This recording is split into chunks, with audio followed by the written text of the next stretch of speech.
მოგესალმებით, ეს არის გადაცემა BMG ავტოშოუ ნიკა შელიასთან და გიორგი დანელიასთან ერთად. დღეს გადაცემაში იხილავთ.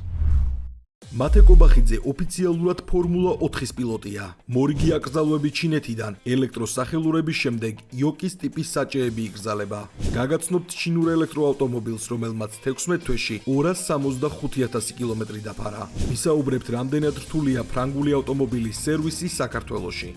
ვეწვიეთ ბუბუ ჭინჭარაძეს, გაგაცნობთ მსოფლიო დონის პროექტს. ვისაუბრებთ, რა პრობლემების წინაშე დგანან დრაგ რეისინგის მოყვარულები და სად შეიძლება 1500 ცხენისძალიანი ავტომობილით მსოფლიო რეკორდის მოხსნა საქართველოში. ამ მანქანაზე როცა ჩვენ მსოფლიო რეკორდებზე ვსაუბრობ და მსოფლიო დონის პროექტებზე ვსაუბრობ და დღეიმდგომარეობით მსოფლიო დონის მანქანებში პირველ-მეორე ადგილებს ვიყოფთ, ამ მანქანით ჩვენ ტრეკზე ვერსად ვერ გახვალ და 200-250-საც ვერ გაზომავ და ვერც 230-ს და შესაბამისად გვიწევს დრაგის იქეთ რომ გავიდეთ დახურულ ავტობანზე დაჭერა მანქანის დროების გაზომვა და ესე შემდეგ ყოველ თავისთავად მაგას ყველაფერს ვაკეთებთ უსაფრთხოდ. გადაცემაში სტუმრად გვეყოლება გოგო ბაიკერი ნინი ხიმშიაშვილი. რა ეტაპები უნდა გაიარონ მოტომოყვარულებმა და რამდენად მიზანშეწონილია თბილისის ქუჩებში 1000 კუბიანი მოტოტრანსპორტით გადაადგილება. პირველ რიგში მაგის გზა არ გვაქვს, ან ფართობით მაგდენი არ არის. აი არაფერი არ გვუწყობს ხელს, რომ აი 1000-იანი ბაიკი იყიდო და ისე ამოვნო მაგისტრალებით. მე ძირითადად ვიყენებ ქალაქ გარეთ ავდივარ, ანუ აი ბათუმში, ყაზბეგში, კახეთში, აი სხვა ქალაქიდან გავდივარ.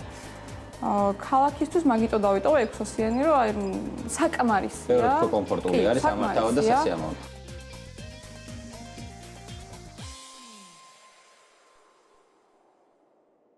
ძალიან სასიხარულო ამბავი გვაქვს ქართველებს, მათე კობახიძე XL Motorsport-თან გააფორმა კონტრაქტი და ფორმულა 4-ს იulis ოფიციალურად. ძალიან მაგარი ამბავია, მათე სულ ოცავთ და ნელ-ნელა ჩემი ოცნება ხდება და არა მარტო შენი დაწვრილება საქართველოსი, ვისაც ავტოსპორტი ესე ძალიან გვიყვარს. ძალიან მალე მე ვფიქრობ, რომ ფორმულა 1-ში ქართველი მრბოლელი გვეყოლება, პირველი ქართველი მრბოლელი. მათ ეს წარმატებებს უსურვებთ ძალიან ბევრ პოდიუმს და ძალიან მაგარ სეზონს. როგორც იცით, ფრანგული ავტომობილის ყოლა საქართველოში არის საკმაოდ რთული. და რა სირთულეს მოიცავს ეს ყველაფერი? ვიყავი რამდენიმე ცენტრში, არა მარტო კონკრეტულად იმ კონკრეტული ბრენდის გეუბნები ხოლმე, რომ აი რატო არ მიყვარს რენო? კოლოფში. ზეთი ვერ შეცვალე. ვერ შეცვალეს. ადამიანი კიდე რომელმაც ჩამოიყვანა რენო და წავიდა, ნუ ეს ადამიანი ამ ადამიანს ჩამოვიდა. კიდე ერთი ჩამოვიდა. რამდენიმე ადამიანს ურჩიე და იყიდეს ეს მანქანები. და ერთ-ერთი ვერ ვცვლით კოლოფში ზეთს. ხო. არ და ძალიან მარტივი აღმოჩნდა მე როგორც გიქ YouTube-ში ჩავწერეთ how to do რაღაც ესე და თურმე საბურავი უნდა მოხსნა და იქიდან მე ის იცვლება ძალიან მარტივად და უბრალოდ გადასაღურელი არის იქით კოლოფში ეს ზეთი. შესაღურელია. ან ცოტა სპეციფიური არის, ხო? მესმის, მაგრამ უნდა შეღვარო. ესეთი. მოდი ვთქვათ, რომ რენო ზოგადად ძალიან სპეციფიური ავტომობილია. კი, საქართველოში გვაქვს რენოს ცენტრი, მაგრამ აი მე რო ვიძახი რომ ანუ ეს ავტომობილები საქართველოში არ არის პრაქტიკული. კულტურა არ არის, მოდი ვთქვათ რა. პრაქტიკული არ არის, ელემენტარული. მე დარწმუნებული ვარ, შენი ავტომობილი რომ მე ნებისმიერ ცენტრში მივიყვანო, ნებისმიერ ცენტრში რომ ვერსად ვერ შეგიცვლიან ზეთს. ვერსაც ზეთს ვერ შემიცვლიან, არც ფილტრი ექნებათ და დარწმუნებული ვარ, არც სპეციალური ქანჩების ნაკრები ექნება.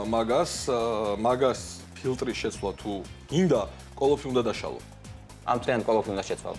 მე ესეთი პასუხიც მივიღე, რომ ჩვენო ამაში ზეთსო არ ვცვლითო, რო გახუჭდება, მე ახალს ვიყიდით. ანუ ნახე როგორ არის ოფიციალურად უწერია ქარხანას, რომ lifetime არის, მაგრამ რეალურად არ არის, იცვლება 2 ლიტრით. მოკლედ, მოდი ესეთ ჩელენჯი გავაკეთოთ რა. საჩეუცვლია ზეთს, ხო? თუ რომელიმე კომპანია, ეხლა ძალიან ბევრი კომპანიის წარმომადგენელი გვიყურებს და თუ რომელიმე კომპანია წავა იმ რისკზე, რომ ნიკას ავტომობილში ზეთს ეცვლის, და ხა ჩვეულებრივად გადავიხდით, არ არის პრობლემა. მე გადავიღოთ რა ამ კომპანიას გავუკეთოთ ასე ვთქვათ. კი, საინტერესო იქნება. კარგი, გადავიდეთ მეორე თემაში. Nissan-მა ინდოეთისთვის გამოუშვა სპეციალურად ავტომობილი. ინდოეთის შიდა ბაზრისთვის. ეხლა ხედავთ ფოტოზე, ნუ დიდი განსაკუთრებული ვერაფერი, მაგრამ ძალიან საინტერესო. ძალიან პრაქტიკული და საოჯახო ავტომობილი არის. კი, და არის Renault-ის ბაზაზე მოწყობილი. Renault-ის ბაზაზეა. Renault და Nissan-ი ძალიან დიდი ხანია მეგობრობენ და ერთმანეთს შასის უზიარებენ. რა თქმა უნდა, კი ბატონო. Xiaomi-ის ავტომობილსაც არ შეგვიძლია რომ არ შევეხოთ, Siu 7-მა 16 თვეში დაფარა 265,000 კილომეტრი. სად დადიოდანეთ? არ ვიცი. სამსახურის სახლი? სამსახურის სახლი ფიზიკურად ვერ გაივლი მაგდეს, მაგრამ სხვათა შორის ძალიან საინტერესო ფაქტია. გვინდა აღვნიშნოთ, კი, ჩვენ დიდად არა ვართ ელექტროავტომობილების მოყვარული ხალხი, არც მე და არც გიორგი, მაგრამ ძალიან კარგი შედეგია. ესე ვთქვა. ძალიან დიდი გარბენი არის. აი მაგ გარბენზე მე დარწმუნებული ბევრი მაგარა ვერ გაცნობს. ძალიან ბევრი, ანუ შიდაწვის რავიანი ავტომობილს ძალიან ბევრი პრობლემა ექნებოდა. შეექნებოდა რა. მე არ მაქვს საუბარი 90-იანებში, 2000-იანებში გამოშვებულ ავტომობილებზე, რომლებიც ჯერ მარკეტინგის მსხვერპლი არ იყვნენ. აი 2000-იანების 2005-დან უკვე დაიწყო რა მარკეტინგის რეალური სახე გამოჩნდა ავტოწარმოებაში. მაგრამ მოდი ვაღიაროთ, რომ ბრავო. ძალიან მაგარი შედეგი არის მართლა ჩინელებს კიდევ ერთხელ ყოჩახ ჩინურ ავტომწარმოებლებს და ანუ მე მიხარია რა. აი ვიღაცები მოიძახიან რა, აი მერე ვნახოთ რა 5 წელს მერე ვნახოთ. აი 265,000 კილომეტრის მაგრამ მე ყოველთვის ან რეალისტურად უყურებ რაღაცებს და ჩემი აზრით აი საქართველოში ჩვენს პირობებში, ჩვენს გზებზე, ჩვენს კლიმატში, ხო, ჩვენს კლიმატზე რო გაივლის 300,000, 200,000, 100,000-იანი ნიშნულები არის ჩვენთან. ესეც კი, მეც ვნახე, სხვათა შორის 100,000-იანი ავტომობილი უკვე და საკმაოდ კარგად გამოიყურება. ხო, ერთი წლის განმავლობაში რა, საკმაოდ კარგად გამოიყურება, საკმაოდ კარგ მდგომარეობაშია, მაგრამ მაინც ნუ ჩვენ ამ ჩინურ ავტომობილებზე ჯერჯერობით ვახდენთ დაკვირვებას და კარგის მეტი ჯერჯერობით არაფერი არ გვეთქმის. კი, აქვთ ჩინელებს ძალიან ბევრი რამე დასახვეწი, მაგრამ ისიც გავითვალისწინოთ, რომ ძალიან ახალგაზრდა ბრენდები არიან ესე. ახალი დაწყებული აქვს წარმოება. მოკლედ ძალიან საინტერესოა, რომ ელექტროსახელურების შემდეგ აიგზავნა იოკის ტიპის საჭე. ეს ფორმულა 1-ის საჭეს რო გავს დაახლოებით ტესლაში რაც ხდება. ტესლაში რაც ხდება. ჩვენ ძალიან გვიყვარს. და ალბათ საქართველოში დიდად არც იმუშავებდა ეს საჭე. იმიტომ რომ ჩვენ გვიყვარს ხოლმე ესე რა. ხელის მოკიდება საჭეზე, რაც არასწორია რა თქმა უნდა. შევთანხმდეთ. არ შეიძლება. არ შეიძლება. ანუ ჩვენ გვიყვარს ესე ხელის მოკიდება და ზურგი არადროს არ ეყრდნობა ხოლმე საზოგადოებას. გადაწოლილი და ხელი ეს. არ გადაწოლილია, ესეც უყვარს ხოლმე რა. ხო, გაჩნია. ყველანაირ სტილს შევხვდებით საქართველოში საჭესთან ჯდომის, სწორსაც და არასწორსაც, მაგრამ ხშირ შემთხვევაში უფრო არასწორად ვზივართ ხოლმე რა. და ძალიან ბევრი ავარიაც მაგიტომ ხდება, იმიტომ რომ ჩვენი სხეული ვერ აღიქვამს რაღაცეებს და ძალიან ბევრ შეცდომებს უშვებთ. როგორც მოგიხსენებათ, ჩვენმა მთავრობამ აკრძალა 6 წელზე მეტი წლოვანების ავტომობილების იმპორტი საქართველოში. ამაზე ჩვენ წინა გადაცემა ხონდა მიძღვნილი თავიდან ბოლომდე, ძალიან ბევრი არგუმენტები მოვისმინეთ თუ რატო იქნება ეს არასწორი. აქვე ჩვენ ორ კომენტარსაც გავაკეთებთ, ისე რაც მიგვაჩნია, რომ რისთვის იქნება ეს ცუდი. პირველ რიგში რა ავტომობილებიც ივლიან ქალაქში, ვისაც საშუალება არ აქვს, რომ ეს ახალი ავტომობილი შეიძინოს, ბოლომდე გაახანგლევს ამ ავტომობილის მოხმარების ვადას. სადამდე შეუძლია და სადამდე ეს ავტომობილი იცოცხლებს, ასე ვთქვათ, ფეხზე, საბურავებზე იდგება, მანამდე იქნება და იქნება. მე ეს ეკოლოგიაზე უკვე როგორ აისახება, ამას ალბათ დასკვნას თქვენს გამოიტანთ ამის შესახებ. იყო ასევე ძალიან საინტერესო კომენტარები თვითონ ჩვენ გადაცემაზე დაწერილი, რომ აბაო ეს ამდენი მანქანები რო შემოდისო რაღაცაო იქ მის კუთხითაც შევხედოთ, საცობების კუთხითაც. ამ ყველაფერსო რეალურად ეს 2 მილიონი მანქანაც რეალური მონაცემი არ არის. მოდი ეს ვთქვა. რეალური სტატისტიკა იდეაში არ არის. არ არსებობს ამ ყველაფერზე, იმიტომ რომ ბევრი ავტომობილი გაჩერებულია, ბევრი ავტომობილი ჩამოუწერავია, ასევე ბევრი ავტომობილი რო გამბაჟდა მერე გავიდა რეექსპორტზე ყოფილა ესეთი შემთხვევებიც. აქედან გამომდინარე, ჩვენ მაინც ვფიქრობთ, რომ არ უნდა შეფასდეს ავტომობილის მდგომარეობა წლოვანების მიხედვით. ამაში ალბათ შენს დამეთანხმება. ეგ არის ყველაზე დიდი შეცდომა, როდესაც ავტომობილის მდგომარეობას წლოვანების მიხედვით შევაფასებთ, იმიტომ რომ ჩემს ირგვლივ არის ძალიან ბევრი ადამიანი, რომელსაც ყავს ძველი ავტომობილი და აი ძალიან ბევრ ახალ ავტომობილს შემიძლია დაუყენო მოვლის კუთხით და გამონაბოს კუთხით. კი ბატონო. და დარწმუნებული ვარ, რომ აჯობებს.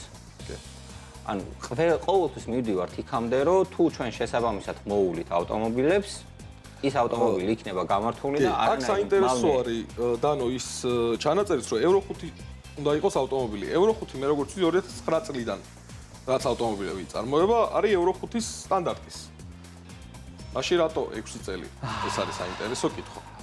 მედი ამაზე პასუხს სიმართლე ვფიქრა ამ კანონზე ძალიან ბევრი ვიფიქრე და აი რაღაც ლოგიკურ აზრამდე ვერ მივედი უბრალოდ რისთვის გვაქვს ეს კანონი. ანუ რა მიზნით გვაქვს? იმ მიზნით გვაქვს, რომ ეკოლოგიას უფრთხილდებით? გადავხაზეთ. ანუ კარგად რომ დავფიქრდეთ, მივხვდებით, რომ ეკოლოგია აქ არაფერ შუაში არ არის. იმ მიზნით ვართ, რომ საცობებს გადავხაზეთ. თუ გვინდა რომ ქალაქში მოძრაობა განმუხტოთ, უნდა დავამატოთ მიწისქვეშა პარკინგები, უნდა მოვაწესრიგოთ გზები, უნდა მოვაწესრიგოთ საგზაო ინფრასტრუქტურა და შემდეგ უნდა გადავიდეთ უკვე ავტომობილებს.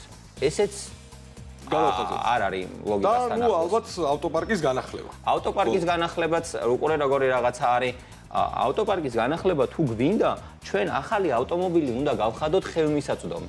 ანუ მე მაქვს საუბარი 2015 ხელმისაწვდომს გაგიხდის იმ შემთხვევაში, თუ მაგალითად რაღაცა გამბაჟებაზე შეღავათი დააწესა, ან მოგიხსნა საერთოდ. ანუ იქ იაფად ხო ვერ გაყიდინებს ახლა, ანუ გამორიცხულებაა, მაგრამ შევთანხმდეთ იმაზე, რომ 2020 წლიანი და 21 წლიანი ავტომობილი გაცილებით უფრო ძვირი ღირს, ვიდრე 2015-იანი. და ეხა იქ კიდე იცი რა მოხდება ყველაზე ცუდი? იმისთვის რომ ხალხმა ეს ავტომობილი 21 წლიანი იაფად იყიდოს და იაფი დაუჯდეს. უფრო დაზიანებულს ჩამოიყვანენ და უფრო მეტი გარბენით ჩამოიყვანენ და როგორც მოგეხსენებათ, ავტომობილის ზრაოს რაც უფრო მეტი გარბენი აქვს, ცვეთაც მეტი აქვს და მით უფრო მეტ მავნე ნივთიერებას გამოყოფს. შესაბამისად რა გამოვიდა? ანუ თუ ჩამოყავდა 2015 წლიანი ავტომობილი, რომელსაც ჰქონდა 100.000 გარბენი, ჩამოყავს 2021 წლიანი ავტომობილი, რომელსაც აქვს 300.000 გარბენი და რომელიც უკვე ზეთშავს და ყველანაირ მავნე ნივთიერებას გამოყოფს. აქვე უნდა დავამატო ესეთი რაღაცა, რომ ამერიკის შეერთებულ შტატებში ახალ ავტომობილებზე ფასი გაიზარდა. საუბარია ცენტრებში, ბაზრობებზე და ასე შემდეგ. ახალი ავტომობილები რაც გამოდის. ეს ავტომობილებიც იქ როცა მოივლიან იქაურ სიტუაციას, რა თქმა უნდა, ბევრად ძვირად მოხდება ამის შესყიდვა საქართველოში. ესეც გასათვალისწინებელი არის. ნუ ამ იმედგაცრუებით ეხლა გადავიდეთ ჩვენ ძალიან საინტერესო სიუჟეტზე. საქართველოში ყავს ყველაზე ჩქარი BMW. ნუ ჩვენ არ ყავს, მაგრამ ვისაც ყავს, მასთან ინტერვიუ მეგობარს, ბუბუ ჯინჯარაძეს, მოკლედ. ბუბუს ძალიან უყვარს BMW და ჩვენ BMG ავტოში ბუბუს ძალიან ბევრი ავტომობილი ყავს გადაღებული. 46 M3, 46 M3-ის კაბრიოლეტის წითელიც. ის შეც რო გააფუჭე დრაგზე სიჩქარეს. შეფტარი რო გავტეხი. კი, მახსოვს. მოკლედ, ბუბუს აქვს ძალიან საინტერესო პროექტი. რამოდენიმე საინტერესო პროექტი ყავს. ასევე იღებს მონაწილეობას საქართველოს დრაგის ჩემპიონატში და ჩვენ მოკლედ დრაგის მონაწილეებს ვწერთ ხოლმე და ვიყავით სტუმრად ბუბუსთან. აქვე სანამ გამოვაცხადებდეთ, თქვათ, რა დროში გაიარა. იმიტომ რომ ეს ვიდეო ჩაწერილი არის იქამდე, სანამ ახალ რეკორდს მოხსნიდა. ხო და ვიდეოში საუბრობდით, რომ აი როგორც კი ცოტა ამინდი გამოვაო და აი ავტომობილი როგორც კი მოეჭიდებაო, გავალო და რაღაცა დროს დავაფიქსირებო და ნუ ბუბუმ ვიდეოშიც ახსენა რომ ჩემი მთავარი მიზანი არისო რომ აწყობილი ავტომობილით რომელსაც ყოველდღურად შეგიძლია რომ ქალაქში გადაადგილდე 100-200 იაროს 2 წამში 100-200 უნდა გამოსულიყო 3 წამიდან ხო და ნუ ეს თქვა ვიდეოში და სადღაც 2 კვირა რომ გავიდა და რაღაცა ეტყობა რა გრადუს უყურებს ხოლმე რა გარეთ რა ტემპერატურაა სადღაც რომ დაიჭირა რომ ცოტა რაღაც თბილი გრადუსი იყო წავიდა და მოკლედ სამიანი გატეხა რა კი თავმაც შეგვიძლია ვთქვათ რომ საქართველოს რეკორდი უკვე ბუბუს ეკუთვნის კი 100 200-ში და 200-250-ში დანარჩენს უკვე სიუჟეტში ნახავთ დღეს ვიმყოფებით ბუბუ ჯინჯარაძეს სერვისში ძალიან დიდი მოთხოვნა იყო მოკლედ შენზე და შენს ავტომობილზე ძალიან საინტერესო პროექტი გაქვს საკმაოდ დიდი ხანია ეს პროექტი გრძელდება და მე მგონი ყველა გზა გაიარე დაწყებული 600 სიცხენიდან 700 სიცხენიდან 800 სიცხენიდან და დღეს ეხლა სათხარ თუ საიდუმლო არ არის სადამდე მივედით. ნუ საბოლოო შედეგი ბოლოს 1 წლის უკან დინოზე რო იდგა 1480 ცხენი დაწერა ძრაუზე. მაგრამ მე დავწიეთ წნევა, რადგან შესაბამის ნაწილებს ველოდებოდით, მაგ ჯანის რეალიზებას მაინც ვერ გავაკეთებდი და 1200-ზე ძრაუზე გავაჩერეთ. ამ მანქანის პროექტი დავიწყეთ წინა სეზონში და ისე მოხდა ყველაფერი, რომ ძალიან გვიან დავიწყეთ უკვე დრაგის ეტაპები ჩანიშნული იყო და შესაბამისად თავიდან სუსტოკი ძრავით გამოვედით. ანუ გვეყენა მხოლოდ ტურბო, ტატო ფუხაშვილთან გავაკეთეთ. ასევე დავაყენეთ საწვავის სისტემა და всё. დანარჩენი ყველაფერი ქონდა სტოკი, კოლოფით სტოკი ქონდა. ძრავით სტოკი იყო, შემშვები კოლექტორით სტოკი იყო და იდეაში ბევრს ვერაფერს ვერ ვიზამდით და მოლოდინიც არ ვქონდა. მთავარი იყო ჩვენთვის, რომ დრაგის პირველ სერიაში მონაწილეობა მიგვეღო. შესაბამისად, მივიღეთ მონაწილეობა საუკეთესოდ რო ვერ ვაჩვენეთ, ტოპ 8-დან გამოვეთიშე, როგორც მახსოვს, ტოპ 8-მდე მივედით. ეგეც გამართლებით მივედით. მთავარი პრობლემა რა იყო ამ ყველაფრის? აი, საიდან მოდიოდა? მთავარი პრობლემა, ყველაზე დიდი პრობლემა ისაა საქართველოში, რომ ნაწილები აქ არის შოვება და ყველა პონჩი გვიწევს გამოწერა, რასაც ძალიან დიდი დრო ჭირდება. შეიძლება დღეს პორშინი გამოწერო და ხვალ კოლოფი გამოწერო, პორშინი ჩამოვიდეს 15 დღეში და კოლოფი არ ჩამოვიდეს თვეები, 2 თვე, 3 თვე, ზუსტად ეგრე შეგვემთხვა. სანამ მანქანას ვიყიდეთ კოლოფის გიდრომუხტა რა და გიდრომუხტა დრაგში რომ 0-აში საჭიროა, ეგ მსოფლიოს მასშტაბით ყველამ ვიცით და მანქანა დავასრულეთ საუკეთესო დროებში 100-200-ებიც გავიარეთ, 200-250-ებიც გავიარეთ, დრაგის მთლიანი სეზონი ჩავატარეთ და ყველაფერი რომ მორჩა გიდრომუხტა მერე ჩამოვიდა. მაგის გამო იყო იდეაში მთელი პრობლემა იყო გიდრომუხტის გამო რომ სტარტი არ გქონდა და შესაბამისად თუ სტარტი 412-ზე არ გაქვს 0-ას იდეალური, ვერც ვერაფერს ვერ იზამ და ვერც ვერავის გააკვირვებ. მე მახსოვს რომ შენ ყავდა ძალიან ლამაზი, ძალიან მაგარი M3, რომელიც იყო უსაფრთხოების კარკასში და რატო გადაწყვიტე რომ სრულად ჰომოლოგირებული ეგ ავტომობილი გაგეყიდა ასე ვთქვათ. იდეაში სანამ გაყიდვას გადავწყვეტ, მაგის აწყობა რატო გადავწყვიტეთ ბიჭებმა და ჩემმა გუნდმა გეტყვით ყველაფერს რა. ჩვენ მყავდა F82 M4, რომლითაც ვიღებდით დრაგის სერიებში მონაწილეობას, არაერთი პირველი არა, მეორე ადგილი გვაქვს წამოღებული F82-ით და დღემდე ინარჩუნებს მსოფლიო რეკორდს დრაგის აპლიკაციაში რომ შეხვიდე 100-200-ში და 200-250-ში პირველზე ვართ და მეორეზე ვართ 200-250. ეგ მანქანა იყო ძალიან იდეალური მანქანა, რომლის ესე ვთქვათ გახაფანგება არ გვინდოდა დრაგის სერიებში დაემატა რეგლამენტი, რომელიც შეიცავდა რომ თუ რეკაროს ჩადებდი მანქანაში, ის აუცილებლად უკვე სპორტულად მომზადებული უნდა ყოფილიყო, სპორტული პასპორტი უნდა ქონოდა დადუგული და ესე შემდეგ. რადგან ჩვენ F82-ზე იმხელა ჯანი არ გქონდა რომ აწყობილი მანქანით გვიასპარეზა და არ გვინდოდა დიდი სინგლის დაყენება, რაღაც კაპოტის მოჭრა და გახაფანგება მოკლედ ვთქვათ ამ მანქანის, გადავწყვიტეთ რომ ეგ მანქანა გაგვესტოკებინა და შეგვეძინა ისევ M სერია, რომელსაც უკვე დავდუგავდით სპორტულად მოვამზადებდით, ყველანაირ სერტიფიკატს გაევლიდა და იქნებოდა ჩვეულებრივი სპორტული მანქანა, სადაც არ უნდა მისულიყავდა და FIA სტანდარტი იქნებოდა, ყველგან მიიღებდი მონაწილეობას. გავასტოკეთ M4, ჩამოვიყვანეთ M3, დავშალეთ, დავდუგეთ, ძრავი ავაწყვეთ, გავაკეთეთ, მოვამზადეთ, რავი, ვაფშე ყველაფერი უმაღლეს დონეზე გავაკეთეთ და დავიწყეთ დრაგის სერიებში მონაწილეობის მიღება. ვერ გავითვალისწინეთ ის, რომ საქართველოში წეპო არა გვაქვს. იდეაში ეგ ისედაც ვიცოდი, მაგრამ იმ დონეზე ვერ გავითვალისწინეთ, რომ ამ მანქანას იმხელა ჯანზე დაუწყეთ უკვე ჩალიჩი და ამოღება, რომ უკვე მოჭიდებაზე დაგვეწყო პრობლემა, რადგან მანქანა უკვე დაშლილი, დადუგული იყო, უკან სიმძიმე საერთოდ აღარ ქონდა და რაც უფრო ჯანს ვამატებდით, მით უფრო ცუდ დროებში დადიოდა, უგუქსაობდა და საშინელებები ემართებოდა, გვიწევდა ჯანის დაკლება. იმ დონეზე დავაკელით ჯანი 1300 ცხენიდან დაუწიეთ 800 ცხენამდე და 800 ცხენით გაიარა 10-4-ში 402 და არ იყო ჩემთვის მისაღები ეგ დრო, იმიტომ რომ მანქანას გაცილებით მაგარი პოტენციალი ჰქონდა და მინდოდა რომ მთლიანი ჯანი გამომეყენებინა საქართველოში. და გადმოხვედი B58-ზე. მაგის გამო ავდექი და გადავწყვიტე რომ გამეკეთებინა კვადრო, ანუ კვადროს სისტემის ავტომობილი აგვეწყო და ისევ შორს აღარ წავსულ ვარ. ყველაზე მაგარი ვარიანტი F სერიის B58 იყო და F სერიას M-ს კვადრო არ აყავს, თორე უეჭველი M-ს ავაწყობდით და მაგ M-საც არ მოუწევდა გაყიდვა, ან მაგ M-ს გავაკვადროებდით და შესაბამისად რო არ არსებობს F სერიაში კვადრო M-ი, ყველაზე შესანიშნავი და იაფიანი და ბიუჯეტური ვარიანტი იყო, ეს F30 B58 ზრავით კვადრო, მაგრამ აქ ბიუჯეტურად ეხა ვახსენე მანქანა ღირს თვითონ ბიუჯეტურად 12-13,000 დოლარი, თორე თვითონ პროექტი ეხა 1000 პლუსი პროექტი არ ჯდება არანაირად ბიუჯეტი რა და ხო ხდები იაფი და ესე შემდეგ და ეხლა ამ შემთხვევაში აი ამ ძრავში რა ხდება?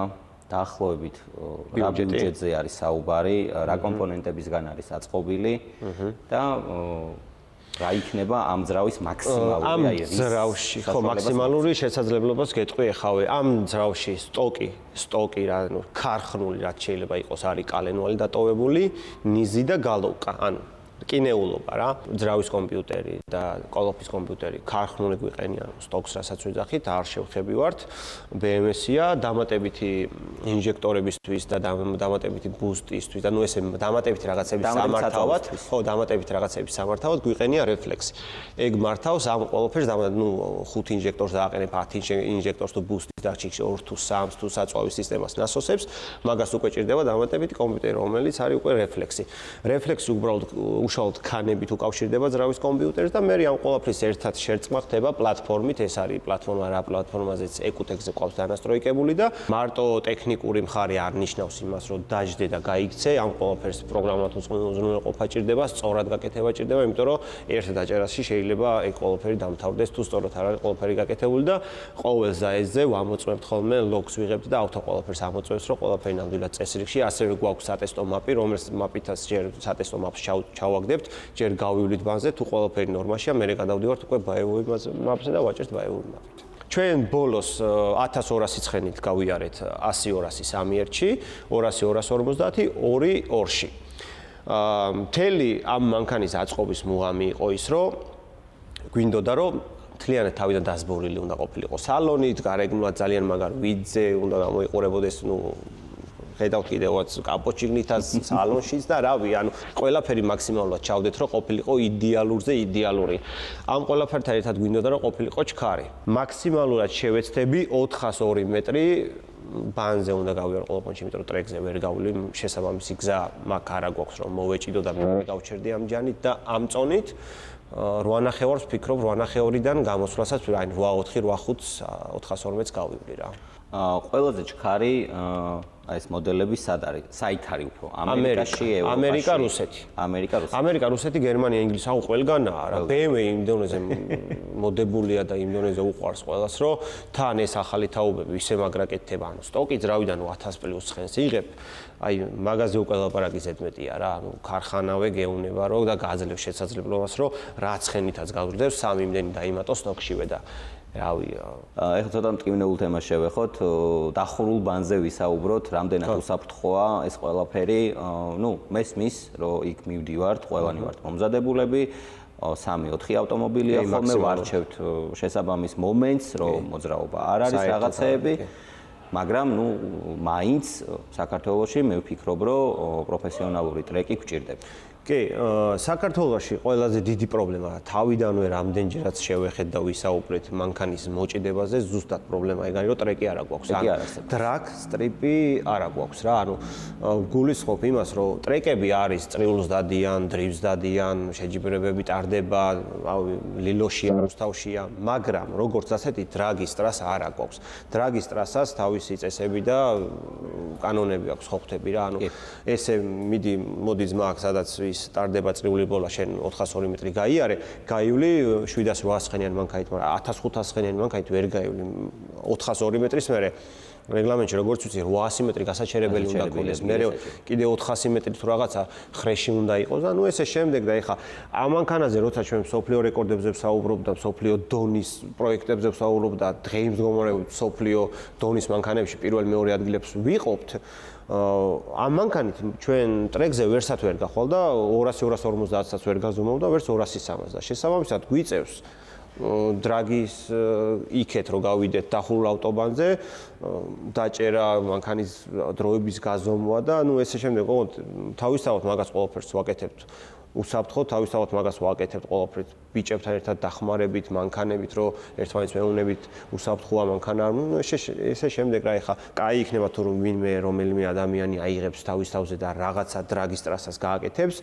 არა მარტო ჩვენ ძალიან ბევრი ადამიანი გადავა და მივა და გადაიხდის იმ 30 იქნება მე მაგალითად 200 ლარსაც გადავიხდი დღეში 200-300 ლარს გადავიხდი ვინმე რომ დრაგის ტრასაზე შემიყვანოს და მითხრას რომ აი აქ არის დრაგის ტრასა და რაც გინდა ქენი რა ანუ იქ დაცული ხარ მაინც რაც არ უნდა იყოს კედლებია წეპუა ჯანს იყენებ შესაძლებლობებს იყენებ და ყველაფერს აკეთებ და ეხა რუსთავში 200-250-ს ვერ გაზომავდი აი ფიზიკურად და ვერც 200-300 და გვიწევს დახურულ ავტომატზე გასვლა და მაგ ყველაფერს გაკეთება მადლობა ძალიან დიდი მე წარმატებებს გისურვებ წლევანდელ საქართველოს ჩემპიონატზე დრაგის სეზონზე და ასევე ძალიან გამიხარდება თუ საქართველოს ფარგლებს გარეთაც გახვალ იასპარეზებ და გამარჯვებას ჩამოგვიტან ასე ვთქვათ ძალიან დიდი მადლობა თქვენ მოსვლით, დაფასებით, გვერდში დგომით და თქვენს წარმატებას გისურვებთ. საუკეთესო სეზონი ყოფილიყო თქვენთვისაც და ძალიან ბევრი ესეთი მაგარი პროექტი გადაგეხოთ. მადლობა, წარმატებებს გისურვებთ. თქვენც. დღეს ჩვენი გადაცემის სტუმარია ბაიკერი ნინი ხიმშიაშვილი. მოგესალმები ნინი, მადლობა გადაცემაში სტუმრობისთვის, რომ გამონახეთ, რომ მოხვედი ჩვენთან. როგორ ხარ პირველ რიგში? კარგად, მადლობა თქვენ. ჩვენც შეძლებ ისდაგვარად ამ კანონების გადამკიდე. მოდი გადავიდეთ მოტო თემატიკაზე. ამით დავიწყოთ პირველ რიგში, რა მოტოს მართავ? სამი მყავს ამ ეტაპზე. R6, Yamaha იქიდან 2, ერთი Bugatti Panigale. 2 ლიტრიანი, ერთი 600-იანი, ასე ვთქვათ. სპორტია 3. სხვაობა როგორია მათ შორის, ანუ სიარულის კუთხით შედარებით რთული სამართავია, მაღალკუბატურიანი? კი, აი რეალურად ქალაქში საჭირო ლიტრიანი ბაიკი არ არის, ჩემი აზრით. მე ეს მომწონს ვიზუალურად და ქალაქ გარეთ ვიყენებ ძირითადად. და მაგიტომ ყავს 600-იანი, რითაც ძირითადად ქალაქში დავდივარ, აი საცობები როცა არიან დატვირთული მოძრაობა მაშინ. აი ინციდენტების კუთხით მოხსვლია რამე ისეთი შემთხვევა ყოფილა? რამოდენიმეჯერ და ყველა შემთხვევაში უკრიდან დამეჯახნენ. გაჩერებულზე. ხარად? არა, ერთხელ მოძრაობის, არა, ეს სუგაჩერებულზე ერთ-ერთი არ იყო. მოძრაობის დროს. ხო. პირველი ბაიკი რა იყო შენი, რითიც დაიწყე, ასე ვთქვათ, მოღვაწეობა ამ სფეროში. რამდენ კუბიანი იყო, როგორ ისწავლე, სადმე სკოლაში შეხვედი და სკოლაში რატო მოტო? მოდი მაგას ვსულობ. მოტო მომწონდა ბავშვობიდან. ბიძა ჩემს ყავდა, ძალიან პატარა ვიყავი და ხმრო დაქოქა და ეს ხმა რაც ახლა აღარ გვაქვს არავის რო გავიგე, აი ძალიან მომეწონა და მთელი ოჯახი მე ესე ყოველ წელს თავში მინდებოდა რომ აი ეს არ შეიძლება, საშიშია, დაგიმტრევთ, დაუმალავთ, აი რაღაც. ამიტომ ეს ჩემი მთელი ადრენალინი გადავიდა მანქანებზე და მაგით ვიყავი დაკავებული დანარჩენი წლები და სადღაც 6 წლის წინ მეთქი უკვე დიდი გოგო ვარ და შემიძლია რომ ჩემით მივიღო რაღაც გადაწყვეტილებები და ესე ვიყიდე, მაგრამ დავდიოდი ფოტოსკოპში სხვა შორის ძალიან დიდი ხანი. ანუ არ მიულია იმიტომ რომ მართვის მოწმობა ამიღო.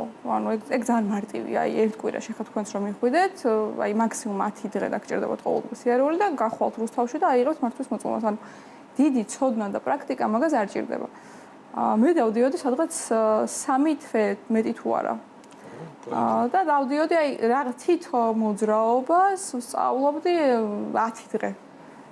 იმიტომ რომ ანუ ისე მინდოდა რომ მე სწავლა რომ აი ქალაქში რო გავიდოდი იმაზე აი ტექნიკურ საკითხებზე არ მეფიქრა. აი მაგალითად აი ცეპლენია სად არის, იქ ტორმუზი, გაზი სად არის, არა მერიოს, აი ამაზე თუ ფიქრობ, მე რა გარშემო რაც ხდება, ვთქვათ, მანქანამ ჩაგიჭრა, გადმოგიჭრა, ანუ აი ამას ვეღარ აკვირდები და ახლა აქამდე რომ მე ვთქვათ მანქანების ამბავში მქონდა ასე გამოცდილება და ვიცოდი როგორ უნდა ყოფილიყავი, აი როგორი თვით დაჯერებით უნდა გავსულიყავი, მაგითო გადავწყვიტე რომ უფრო დიდი ხანი მევლო. დავდიოდი ეს 3 თვე. ბოლოს თვითონ იქ დამცინოდნენ რომ აი ოდესმე, ანუ დაგვანებავ თავი წახვიდე. აღარ გვინდა. სახში როგორ შეხვდნენ მოტოსკიპს? თუნდაც დღემდე რა თქმა უნდა, ახლა ნუ აი ვერც ერთი დედა და მამა და მშობელი და ოჯახი ამ ამბავს კარგად ვერ შეხვდება, იმიტომ რომ ფაქტია, რომ რა თქმა უნდა ორგორბლიანი ტრანსპორტი ბევრად სახიფათოა.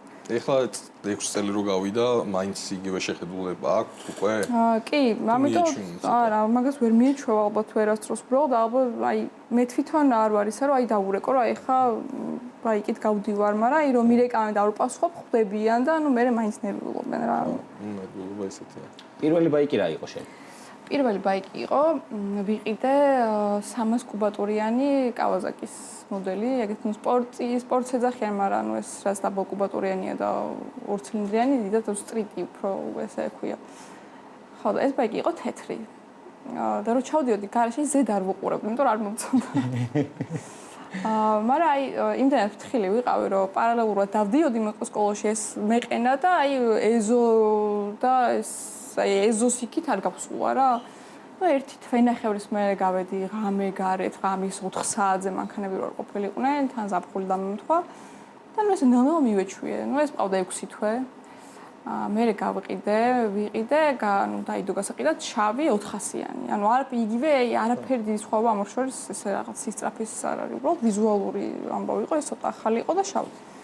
ეს გავყიდე, მერე ეს შავი ვიყიდე. მაგით ვიარე ალბათ წელიწადზე მეტი ბევრად. და მე გადავედი უკვე 600, მე 1000, მე 1100 და ანუ ნელ-ნელა ავწიეთ ასე ვთქვათ კუბატურა და სიმძლავრე და ანუ არ ყოფილა შენ შემთხვევაში ის რომ ჰოპ და ეგრევე 1000-იანი ვიყიდეთ და გავედით და დავიწყეთ კატალოგი. მაგრამ აქ არ არის აი თვეების და წლების რაოდენობაზე. ანუ მე შეიძლება მყოლოდა 400-იანი 2 წელი, მაგრამ იმდენი მევლო, რომ ანუ ცოტა მევლო რა, ანუ გამოცდილებაზეა. რაღაც სხვადასხვა სიტუაციაში უნდა მოხვდე, იქ ზოგჯერ დამტროლ აღმარძე, რაღაცნაირ დაღმარძე, იქ ძალიან ბევრ მანქანაში ვიღაცამ ჩაგიჭრას, სადღაც ფეხის ტორმუზი მოგიწეო, სადღაც ხელს და აი ამის მერე, ანუ აი კილომეტრებზეა უფრო ესე. ხო, ანუ რაც შეიძლება ბევრი უნდა იარო, თან მით უმეტეს ქალაქში ხა ისეთ სიტუაცია. სიტუაციაში უნდა მოხვდე. ხო. ისეთი კარგი მძღოლები. აი ეს გამოცდილება აიღოთ, რა, აი მე მაგალითად 1 წელი ხა მყავდა 400-იანი და გადავედი 600-იანი, შეიძლება საერთოდ არ ვარ იმისთვის მზად. მიუხედავად იმისა, რომ ანუ ფაქტიურად 2 წელი დავდიოდი დაბალი კუბატურით, 600-ზე რო დავჯექი, ანუ მეგონა რომ არ ვიყავი მზად, იმიტომ რომ ბევრად გამიჭირდა. ანუ სისტრაფის და მანევრების. ან ჯდომის პოზიცია. იქ ზიხარ, აქ ცოტა წევხარ. იქ სხვაგან აქ გაზი, სხვაგან, ანუ უნდა გადაწყვდე, გადმოწყვდე, იქ ანუ აი სხვადასხვა რაღაცაა რა. სხვანაირი აჩქარება აქვს, სხვა ტორმუზი, აი ძალიან ბევრი ნიუანსია, რაც უნდა გაითვალისწინო. 1000-იანზე რას გვეტყვი, რამდენად ასე ვთქვათ, რა დროს ჭირდება ადამიანს და აი რა გამოცდილება ჭირდება, რომ აი 1000-იანამდე მივიდეს და თამამად მართოს თბილისში 1000-იანი ბაიკი. თბილისში ქალაქში 1000-იანი ბაიკი ჩემი აზრით რა გამოცდილებაც არ უნდა გქონდეს და როგორ არ უნდა ატარებდე ბაიკს, ანუ არ არის საჭირო. პირველ რიგში მაგის გზა არ გვაქვს, ანუ ფართობით მაგდენი არ არის. ანუ აი არაფერი არ გვიწყობს ხელს, რომ აი 1000-იანი ბაიკი იყიდო და ისი ამოვნო მაგისტრალებით. მე ძირითადად ვიყენებ ქალაქ გარეთ ავდივარ, ანუ აი ბათუმში, ყაზბეგში, კახეთში, აი სხვა ქალაქიდან გავდივარ. ქალაქისთვის მაგიტო დავიტოვე 600-იანი, რომ აი საკმარისია. ბევრად უფრო კომფორტული არის სამართავად და სასიამოვნო. ნუ ის 1000-იანი ბაიკი ცხელდება, მძიმეა, ნუ პლუს ნერვიულობ მე სადღაც რო გიყენია, რომ ვიღაცამ არ დაარტყას, არ გადამიყან. ძალიან ბევრი პრობლემა აქვს, რომ ბიჭია თუ გოგოა, ჩემი აზრით.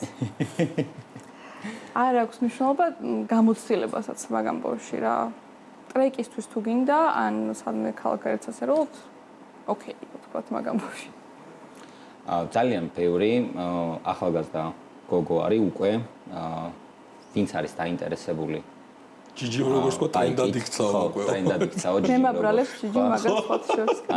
აი, რა რჩევას მისცემდი, საიდან დაიწყონ და როგორ მიყვნენ ეტაპობრივად ამ ყველაფერს სწორად. შენ როგორც გამოცდილი უკვე. სხვა შორის ბევრ ბიჭს და გოგოს არ ჯერა რომ უკვე გამოცდილი ვარ, მაგრამ 6 წელი მე მგონი არის უკვე ის დრო, რომ თამამად თქვათ, რომ გამოცდილი ხარ. მარტო წონებაზე არ არის, ანუ ფაქტიურად ჩემთვის სეზონი მოდის, თუ აი ბათუმში წავედი ბაიკით, მე ჩამოვედი და კახეთში წავედი და მე ანუ აი სხვადასხვა კუთხეებში ვიარე, აი უკვე მოვიდა სეზონი. ქალაქში მთელი ეს წლები დავდიოდი სულ, ანუ თოვლში, წვიმაშიც, აი არ აქვს მნიშვნელობა რა, ჩემს ამის თუ ძალიან არ გავიქცე. თოვლში როგორი სამართავი არის ძალიან საინტერესო. ძალიან სრიალებს და ნუ აი უბრალოდ სახლამდე მივიყვანე, ეგ მახსოვს და მეთქი, ანუ ასეთ ამიჩი აღარ გამოვა, მაგრამ ნუ სეზონი ჩემთვის არის ეგ ამ შემთხვევაში. გოგოებს რაც შეეხება, კი ძალიან გამრავლდა, აი მე მახსოვს, მე რო ვიყიდე 600-იანი საქართველოს მასშტაბით მე-4 გოგო ვიყავ, ვისაც ყავდა 600-იანი. დანარჩენი 3 იყვნენ, ვინც აი კიდე 5 წელი იჯდა და რაღაც ესეთი, აი სულ ვიყავით მაქსიმუმ 15 გოგო. ჯგუფიც გავაკეთეთ ჩვენ Facebook-ზე მაშინ და 30 რო გავხდით, მახსოვს რომ შევიკრიბეთ 8 მარტს. იმიტომ რომ აი ძალიან ბევრი ვართ და ყოჩაღ გოგოებო და წამო შევიკრიბოთ. ეხა ვართ ალბათ 1-5 ჯერ მეტი მინიმუმ. ეკიპირებაზე რას ხვეთყვი, რამდენად აუცილებელი არის და რამდენად გვიცავს? აი, მე მგონი ძალიან ისეთი არასწორი ადამიანი ვარ მაგ ამბავში, იმიტომ რომ არ მაცვია ქალაქში მეკიპირება საერთოდ არანაირი. მით უმეტეს თუ აი მომიწია რომ გავიყვანო ლიტრიანი ბაიკი, იმდენად ცხელდება და ისედაც მე ძალიან დაბალი წონის ვარ და ის ძალიან დიდია. ეს ეკიპირების ყველა ნაწილი არის ძალიან მძიმე. და რო გაცვია აი ეს ერთ პოზაში ზიხარ, ანუ და ესე ატარებ და მე იმდენად ახლო ტერიტორიებზე დავდივარ ქალაქში თუ გავიყვანე, რომ აი 5 წუთში უნდა გადმოვიდე, მე დავჯდე, ისე 5 წუთში უნდა გადმოვიდე, რომ ეს აი ჩემთვის არარეალურია, რომ ეს ყველაფერი გავიხადო, ჩავიცვა. მაგრამ ქალაქ-გარეთ რა თქმა უნდა მაცვია, იმიტომ რომ უკვე ემზადები რომ არ უნდა იარო 60-ით და 80-ით, იყენებ ლიტრიანს. დანიშნულების ამით. ანუ ბოლომდე ძალიან ვცდილობ რომ ეგეთი ვიდეოები თქვათ, აი რომ ვიყენებ ლიტრიანს არ დავდო. იმიტომ რომ ცუდი მაგალითი შეიძლება იყოს. ძალიან ბევრი გვხვდება ხოლმე, მინდა აღვნიშნო, TikTok-ში მით უმეტეს უამრავი არის. ძალიან ბევრი, ძალიან ჩქარა დადიან. და მე მგონი რომ არ ვეთანხმები ამ ყველაფერს, იმიტომ რომ ჯობია რომ რაღაც უფრო რაღაც კარგი მაგალითი მივცეთ იმ დამწყებ. ანუ ეგ არის უბრალოდ ძალიან ბევრი ყვება რაღაცა კომენტარებს ასე ვთქვათ, რომ აი მაგალითად მე მთელი 6 წელია მიწერენ, რომ აი ამას რა თუნდა ეხალიტრიანი მიწერენ იძახიან, რომ აი ყველაზე ისეთი კომენტარი რა გახსენდება. ანუ აი ეს ყველა ვიდეოს მით უმეტეს რაც აი ხა პანიკალი რომ აი რა სჭირდება ეხა აი ამას ეს ალბათ მეორეს იქით არ გადაგირთავს საერთოდ და აი მსგავსის. ეხა ეს ჩემზე არ მოქმედებს, იმიტომ რომ მე ხო ვიცი მე ვიყენებ თუ არ ვიყენებ ამ ბაიკს თავის დანიშნულებით, მაგრამ შეიძლება ვიღაცაზე იმოქმედოს თქვათ ამ კომენტარმა და გავიდეს მეორე დღეს და აქ კამერა დაიმეგროს იქ კამერა და ნუ იაროს გიჟივით იქ რაღაცა ვილი გააკეთოს იქ ის და ანუ ვიღაცის გამო შეუქმნას თავისთავად საფრთხე. თითქმის ყველა იძახის რომ ხმა აუცილებელია. სასიცოცხლოდ მნიშვნელოვანია და მოდი შენ აგვიხსენი რატო არის აუცილებელი და რა პლუსი აქვს ბაიკის ხმას. ანუ ის არ არის რომ აქ ადამიანებს ვაწუხებთ, თქვენთვის არის ეს მნიშვნელოვანი. ეს პრობლემა რომ ადამიანებს ვაწუხებთ ამ ხმით, ეს რა თქმა უნდა არის და ჩემი აზრით აი ამით ვერ მოგვარდება ბოლომდე, იმიტომ რომ არის ძალიან შეგნების ამბავი და არის ასაკის ამბავი. იმიტომ რომ რაღაც 18 და 19 წლის რო ვიყავი მეც ძალიან მომწონდა ეს ხმიანი მანქანები და თუ ხმა არ ქონდა რაღაცა აი ბანძია თუ რაღაცა მაგრამ აი ხოთებს არასდროს არც მაგ ასაკში არ ვამართლებდი ისეთი მანქანების ხმებს, რასაც არ ეკუთვნის. ანუ აი რაღაცა 1 და 8 ძრავით და წავედით ელიავაზე რაღაცები გამოუცვალეთ, რაღაცები მივაკერდი იმი ის აი ეს არასდროს არ მიყვარდა მე. მაინც BMW-შნიკებს მოხდა. არა და მე თვითონ მყავდა 635 BMW, წავიყვანე დავჩიპე დიზელი. და ნუ ანუ არა რა აი თუ გეკუთვნის უნდა გქონდეს ეგ ხმა. და ბაიკზე რატომ არ მნიშვნელოვანი? თუ გადავდებთ გვერდზე ამ შეგნების ამბავს, რომ მიყენია თუ არ მიყენია ღამის 3 საათზე სადღაც დასახლებულ პუნქტში არ უნდა, სტარტზე არ უნდა ვიგარჯიშო. აუცილებელია, იმიტომ რომ ისედაც ქაოსური მოძრაობაა ჩვენთან ქალაქში, ვერაფრით ვერ დავაგდა. იმის მაგივრად რომ თქვათ ის ჯარიმები გავზარდოთ რაღაც ისეთ მძღოლებზე, ვინც აი ამ ზოლიდან ამ ზოლში ესე გადმოდის და კაი ძმა არ აუშვს ხა აი რა მოხდა და ვის არ უქნია. როცა ეს სიტუაცია, ეს ხმა ძალიან მნიშვნელოვანია, იმიტომ რომ იმას სადღაც მაინც გაიგოს, რომ რაღაცა რეაგირება ქონდეს. მე პირადად ძალიან ხშირად გამომდგომია მართლა ეს ხმა ბაიკზე, რომ აი მანქანას არ გადმოდიოდა, არ გადმოვიდა. აი ბანზეც მაგალითად სწრაფად რომ მიდიხარ, სანამ ახლოს მივალ, უკვე გადადის იქით აზოლში მატარებს. ეხა რომ ვიყავი წელს აფხულში უკვე ხო იყო ეს კანონი, რომ აღარ შეიძლება, ვიყავი ქარხმული მაყუჩით. და ბაიკით თქვათ აკრეფილი გაქვს სიჩქარე ხარ შეიძლება ეს კანონიერო და შეიძლება 100-ით უნდა იარო, მაგრამ სპორტი და 120-ით არ რეალურია მთელი ავტობანი იარო. და ნუ რა თქმა უნდა ვერც ხედავს არც იყურება და ნუ ხმაც რო არის ეს აი ბოლომდე მივდიოდი და იქ უკვე აი დალნები სიგნალი ვაჩერებდი და გადადიოდა და მე ვაგრძელებდი. აი ძალიან ძნელია ეს რა და სახიფათოც არის. მცხოვრებს რა რეაქცია აქვს ხოლმე ქალაქში აი რო ხედავენ მოტოზე გოგოს. აი რაღაც ტრიპაჩობის მომენტი თუ აქვს, აი რაღაცა ისეთი აი ვითომ მაგარი ტიპი ვარ და დავდგეთ და რაღაცა ეგეთ შემთხვევები თუ არის ხოლმე ხშირი რა. იცი, აი ადრე უფრო იყო, როცა ცოტა ვიყავით ძალიან მაშინ, იმიტომ რომ აი გაყოლებნეს თუ უკვირდათ ცოტა ეს ეხლა იმდენი გოგოა უკვე ბაიკით და მithumetes შავი ბაიკით, რომ აი რაღაცა მეც წერენ ხოლმე ხა ვინც დიდი ხანია მიცნობს, რომ აი იმ დღეს ვარკეთილს მეტროსთან დაგინა, ანუ უკვე არ ვიყავი მე მეთქი, ანუ მაგრამ ეგ მომენტი იყო ადრე და მაგ დროს აი ყველას ურჩევდი და მე თვითონ აი არასდროს არ ავყოლი ვარ მანქანას არ უნდა აყვეს ბაიკი ანუ ყველა ვარიანტში თუ ვინმე დაზარალდება ამ ორიდან იქნება ბაიკერი. როგორც გვითხარი, ნიურბურგინგზე იყავი. კი.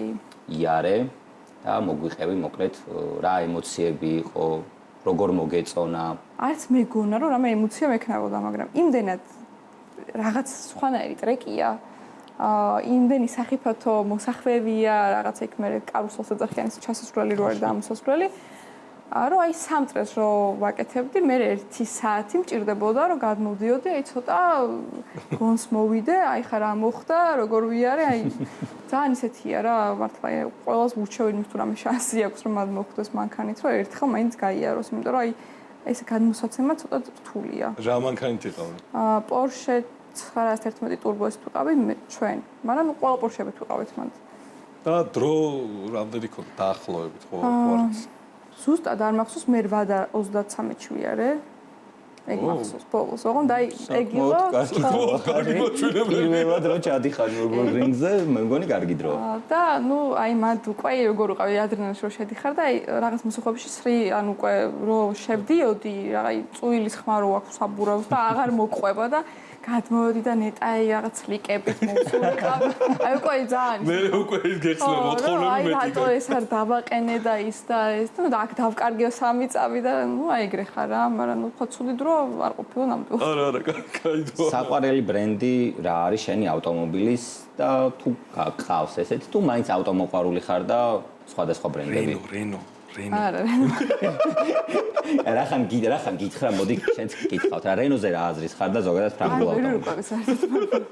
მართლა რა სრურკო ვერ ვიტყვი, ერთ ვერ მოვიტყვი. ძალიან კარგი. ხედავ ადამიანები არიციან ნიკა ფრანგული ავტომობილები, ტყუილა აპიარებ.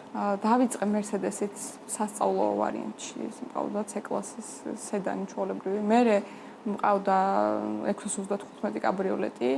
მე Mustang მყავდა GT5-დან 2. უჰო. მე ხან Mustang-ის მე ნუ ეხა ჯიპზე გადავედი, ესე ვთქვათ, Mercedes-ის, თან პარალელურად ყავს GT-ერი AMG-ის მოდელი, ნუ ის არ არის ყოველდღიურად წესრიგული მანქანა და მინდა Audi. რომელი? AS7. მე ძალიან მომწონს გიჟდები. აი ეგ მანქანა მინდა ყველაზე მეტად. მაგის ნუ აი ნუ ფორმები, Porsche-ს ყავს რა თქმა უნდა, მაგრამ აი არ მყოლია, შეიძლება რომ ვიყიდო, არ მომეწონოს, არ ვიცი. აუ, არა, ძალიან მაგარი მანქანა. ნუ აი Porsche თუ Mercedes? აი რა ცუდი შეკითხვა, Porsche. იცი გააჩნია რომელი Porsche და რომელი Mercedes? GT-ერი თუ 911 GT3? GT3? იქნება GT4. რომელი უფრო ემოციური სამართავია? GT2 RS, GT3 RS, Mercedes, აი თქვა ამ GT-ს მირჩევნია. და რომელი უფრო ემოციური სამართავია? აი 911-ზე ვარ, ეხლა მე ეგ turbo-ესი. ყველაფერს აკეთებ. მაგას სამართავდა ეგ არის ჩეთერი მანქანა. შეგრძნებების მიხედვით GT-ერი მირჩევნია მე პირადად.